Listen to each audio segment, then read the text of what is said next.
A very good evening and a warm welcome to Personal Finance. I'm Gugulethu Cele. Now today we take a look at the current tax situation, how best you need to prepare for potential changes in legislature, and more importantly, the general awareness around tax implications that you need to be aware of. In studio, I'm joined by Ferdie Schneider, who's the National Head of Tax at BDO South Africa. Ferdie, good to have you with us on the show this evening.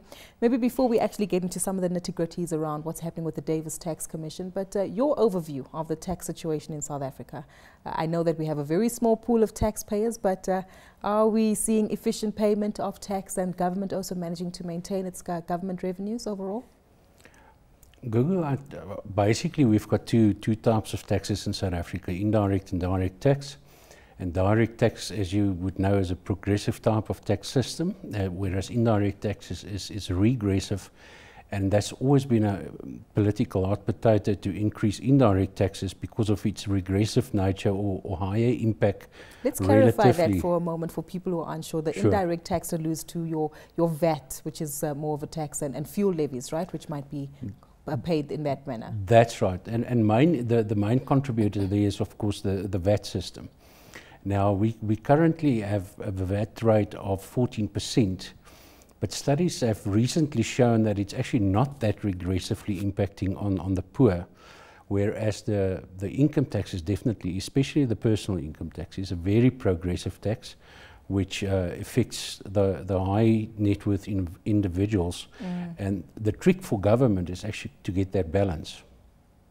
Having said that, though, that's a very high-level conversation, but on the show tonight, we're talking to people whose back pockets get impacted by tax, the ones who pay for those toll fees and pay for their income tax. There are current conversations taking place on the corridors, I understand, regarding the Davis Tax Commission and potential changes that might impact consumers' back pockets. We've already had one income tax increase this year in February, which has impacted a lot of South African taxpayers. But should we be concerned as South African taxpayers that there could be more to come?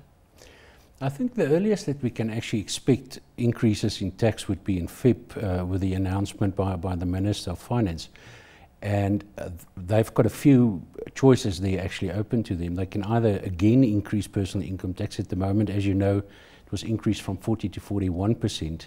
Now, if they take that to 42, even up to 45%, that will hit the guys hard.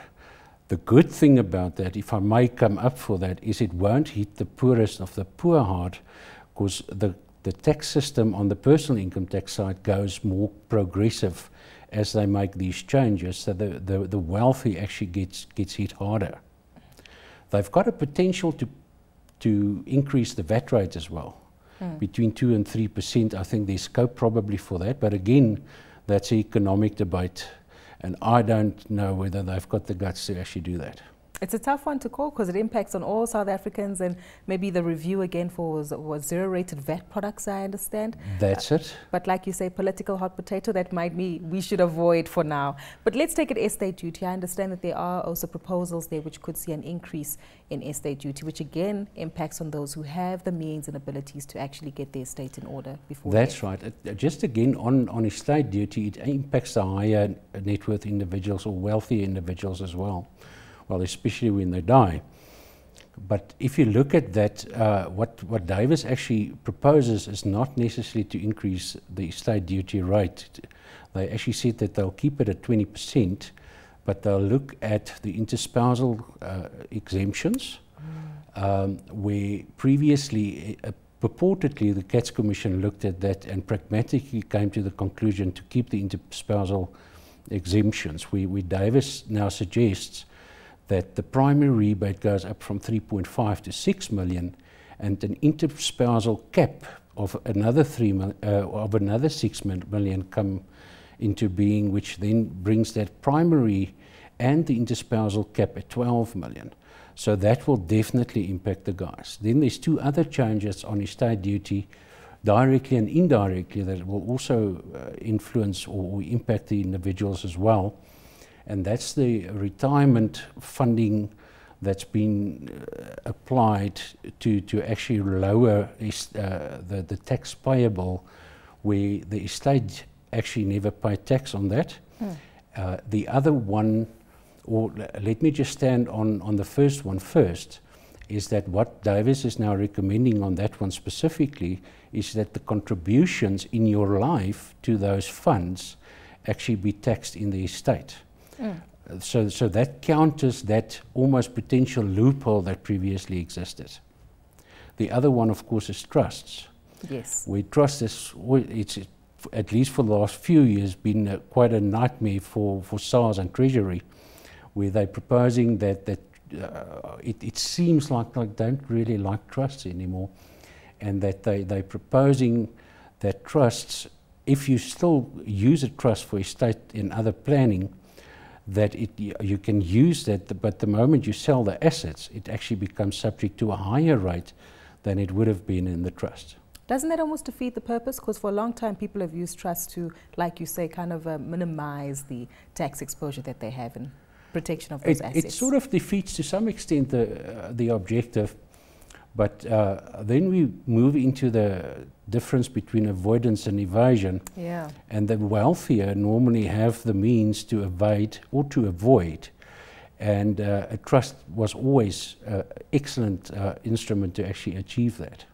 So if I'm watching at home tonight and I either have a trust or I'm a beneficiary of a trust or a donor thereof, what do I need to be aware of, and what should I be asking my tax provider or tax advisor on this particular matter? Well, it all depends on when this legislation comes into effect.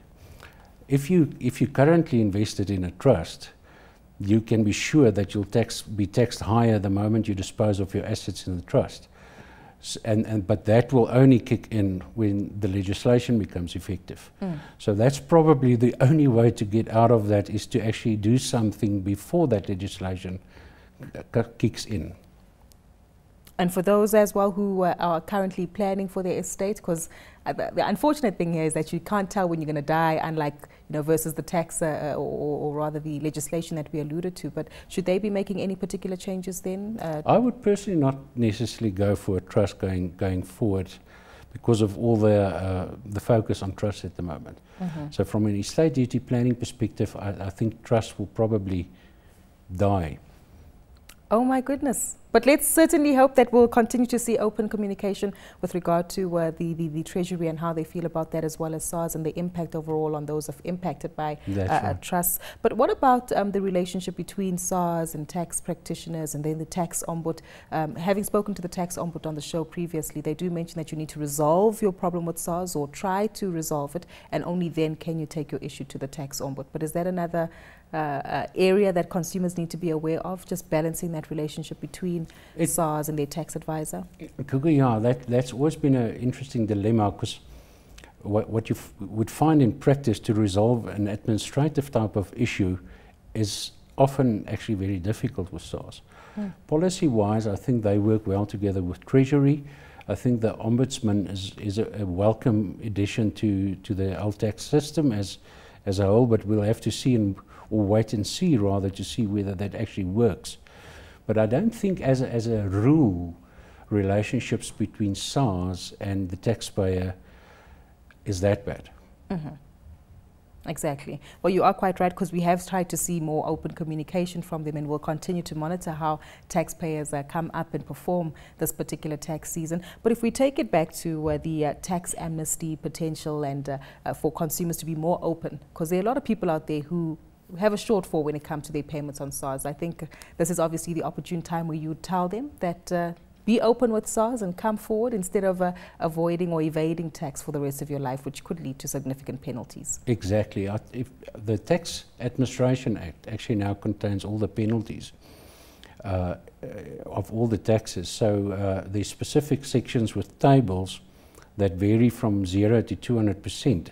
So if you get it wrong and you don't disclose, and SARS picks that up before you disclose, you can actually be liable to up to 200% of the capital amount. That's before they impose interest. Ooh. So if you use the voluntary disclosure program, you can actually get around that if you can clearly illustrate that there was either no intention to evade or avoid the taxes. And are there legal ways to avoid tax versus the evasion? Yeah, courts has always said that avoidance is fine. You can structure your taxes in a manner where you pay less or the least amount of taxes. Evasion is the naughty one. That's where you actually hide your money from SARS, and there you won't get out of that table of penalties at all. So clearly something that consumers need to be aware of. Definitely. Having said that, Ferdie, let's get a quick recap now of the takeaways from tonight's discussion. We've certainly said quite a bit, and with strong warnings coming through for those of you who are hiding your money away from SARS, which is what we don't want. But Ferdie, in your opinion, what should consumers be aware of when it comes to the current tax situation in South Africa, which seems to be shifting slightly? I think they should definitely hope and pray that the personal income tax rate does not go up in Feb. I would rather vote for a VAT increase, because the broader the base, the easier it is to increase it with a smaller percentage and not impact or distort economic decision making. And for those who often question, because sometimes we get queries about individuals asking, is it better to work with a tax practitioner? Is it best to go to SARS and go it alone? Do you have particular advice in that regard, or depends on the pocket? It probably depends on your pocket. We're not always that cheap as tax advisors. But and it also depends probably on the size of your problem.